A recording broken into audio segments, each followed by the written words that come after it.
Bismillahirrahmanirrahim. Assalamualaikum warahmatullahi wabarakatuh. Alhamdulillahi rabbil alamin. Wassalatu wassalamu ala asyrafil anbiya wal mursalin wa ala alihi wa ashabihi ajma'in, amma ba'du. Bapak Ibu jamaah salat zuhur rahimakumullah, juga para pendengar radio Darussalam di mana saja Bapak Ibu berada. Pada kesempatan yang berbahagia ini, ulun akan melanjutkan tentang rahasia salat yang terkait dengan persiapan mental menghadapi salat. Bapak Ibu yang berbahagia, qala rahimahullahu ta'ala, wal yuzhira ala qalbika as-surura. Hendaklah engkau menimbulkan di dalam hatimu itu rasa gembira, senang untuk salat itu. Wa ala wajhika al-bahjata inda duhulihi, dan juga raut wajahmu juga berseri-seri ketika memasuki salat. Likaunihi sababan liqurbika wa wasilatan ila fauzika. Karena salat itu menjadi sebab agar kita dekat kepada Allah dan menjadi jalan sarana agar kita memperoleh keberuntungan. Fasta'id lahu bit-taharati wan nadhafah. Maka hendaklah engkau mempersiapkan dengan bersuci dan dengan berbersih-bersih diri. Walubsi thiyabis salihati lil munajat, dan mengenakan pakaian yang pantas untuk menghadap Allah. Kama tata'ahabu indal qudumi ala malikin min mulukid dunia. Sebagaimana engkau mempersiapkan diri dan mempersiapkan pakaian ketika kamu bersiap-siap menghadap salah satu daripada raja di dunia ini. Wa talqahu bis sakinati wal wiqari wal khaufi war raja'i. Engkau menemuinya dengan ketenangan dan ada rasa takut dan harap. Fa inna rahmata hamimatun wal fadla qadimun. Karena sesungguhnya rahmat Allah itu dibagi secara luas dan karunia itu Allah berikan berdasarkan ketetapannya di masa azali.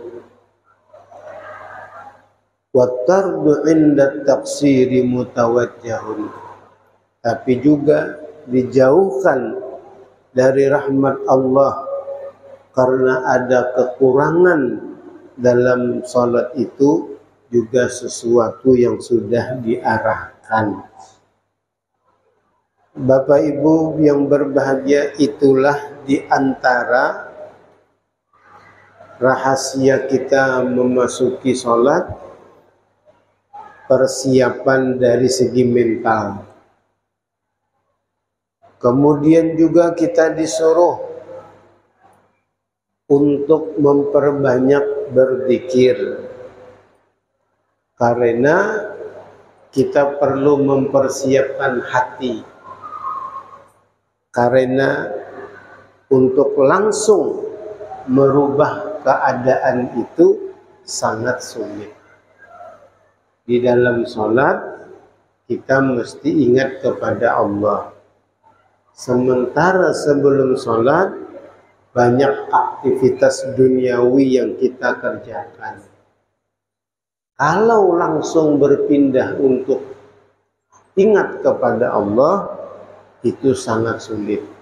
Maka perlu ada cara penghubung antara aktivitas duniawi kita menuju sholat yang akan kita kerjakan dengan banyak-banyak berzikir kepada Allah terlebih dahulu. Nah, berikutnya lagi kita harus mengondisikan hati kita masuk kepada wilayah barzakh, wilayah alam kubur. Maksudnya adalah kita ini akan masuk kepada lautan sholat, akan mengarungi lautan sholat. Maka ini yahtaju ila tahayyu'in nafsiyyin musbaqin, mesti memerlukan persiapan mental terlebih dahulu. Persiapannya adalah ayyaj'alal insanu hailan bainahu wa bainas sholati. Orang ini harus membuat pemisah antara aktivitas dunianya dengan ibadah sholat. Ini mesti dipisah.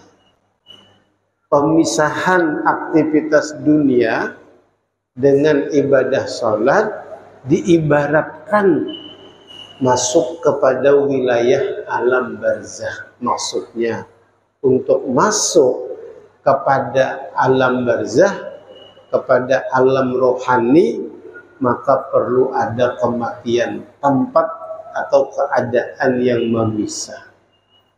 Nah, jadi kita artinya istilahnya mematikan diri kita dengan aktivitas duniawi kita supaya kita masuk kepada lautan sholat. Kita tidak bisa membawa-bawa suasana aktivitas kita ini ke dalam ibadah sholat. Supaya itu bisa, maka harus diputus seolah-olah kita memutusnya dengan kematian. Bapak Ibu yang berbahagia, misal laukana mathalan, misalnya seseorang fi khusumatin ma'a zaujatihi, dia sedang bertengkar dengan istrinya. Thumma dakhala fi shalah, kemudian dia salat, fa innahu minat tabi'i, maka biasanya hina idzin ayyastamirra fi khusumati ma'aha, suasana bertengkar atau cekcok dengan istri tadi itu biasanya akan terbawa-bawa juga ke dalam sholat.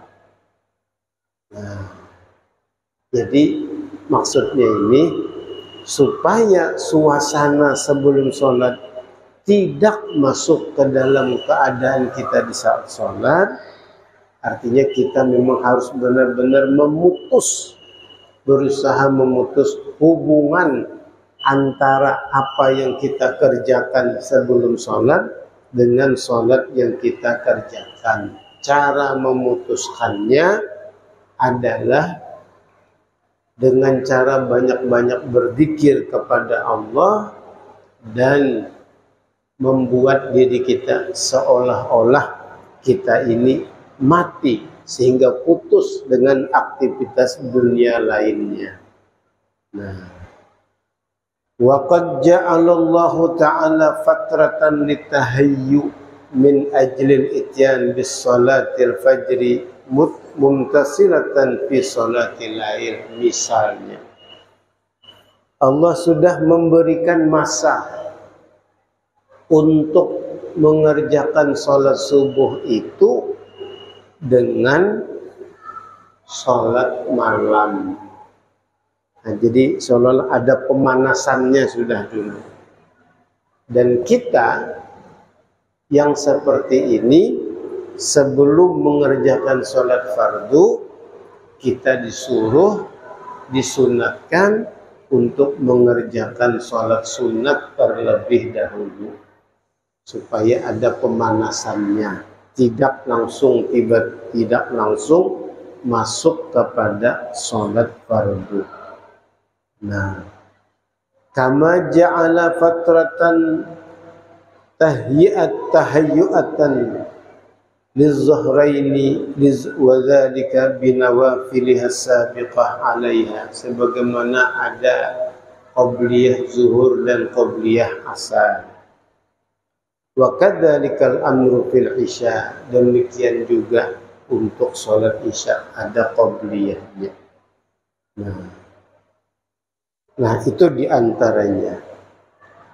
Lalu berikutnya, inna min mujibati tahayyu' lis-sholatil khashi'ah, di antara persiapan penting supaya bisa khusyuk di dalam sholat yang harus dilakukan, ayyasjudal insanu baina yadayillahi azza wa jalla sajdatan ta'ammuliyatan au istighfariyatan au yunusiyatan. Maka ketika salat sunat qobliyah itu hendaklah sujud waktu salat sunat qobliyah itu sujud dengan penuh tafakur, penghayatan kepada kebesaran Allah, atau sujud dengan penuh harapan keampunan kepada Allah. Nah, gitu. Fa innana ma'al asaf, sesungguhnya sangat disayangkan, qad nahulu sujuda fi ba'dil halat ila harakatin badaniyatin ma'dha. Sayangnya kita ini menganggap sujud itu hanya sebatas gerakan fisik saja, padahal harus dengan penghayatan tadi. Nah, kata beliau sangat disayangkan sujud itu hanya dianggap sebagai gerakan fisik, padahal yang diharapkan adalah sujud dengan penuh penghayatan atas kebesaran Allah, atau sujud dengan penuh harapan pengampunan terhadap kesalahan yang kita lakukan kepada Allah. Nah, itu yang beliau. Sehingga karena hanya dianggap gerak-gerik fisik, la yastashiru fihal abdu ay makna min ma'ani tadallul khusyuk baina yadil azla, sehingga tidak muncul atau si hamba ini tidak merasakan perasaan hina dan takut di hadapan Allah, karena sujud dianggap hanya gerakan fisik. Nah, walhal sebenarnya anna haqiqatas sujudi, hakikat sujud itu adalah al-hiyal haqiqatul jami'atu al-mustaw'ibatu li mukhtalafil ma'anil malakutiyah. Sebenarnya sujud itu pada hakikatnya adalah mencakup segala kandungan alam malakut, artinya penuh dengan kebesaran Allah yang mesti kita rasakan di dalam hati. Nah, itulah di antara persiapan mental ketika kita menginginkan mendapatkan sholat yang khusyuk. Ulun ulang, mudahnya kita disuruh untuk banyak-banyak ingat kepada Allah, berzikir, kemudian sholat sunat, kemudian melakukan penghayatan ketika sujud atas kebesaran Allah yang kita sembah ini. Inilah sedikit yang bisa ulun bacakan. Mudah-mudahan seiring dengan taufik dan hidayah Allah. Hadanallahu wa iyyakum ajma'in. Wassalamualaikum warahmatullahi wabarakatuh. Bismillahirrahmanirrahim. Alhamdulillahirabbil alamin. Wassalatu wassalamu ala asyrafil anbiya wal mursalin wa ala alihi wa ashabihi ajma'in. Allahumma anfa'na bima 'allamtana wa 'allimna ma yanfa'una wa zidna 'ilma. Allahumma faqihna fid din wa ta'wil. Allahumma arina al-haqqa haqqan warzuqna ittiba'ah wa arina al-batila batila warzuqna ijtinabah. Rabbana atina fid dunya hasanah wa fil akhirati hasanah wa qina adzabannar. Sallallahu ala sayyidina Muhammad. Subhana rabbika rabbil izzati 'amma yasifun wa salamun 'alal mursalin walhamdulillahi rabbil alamin.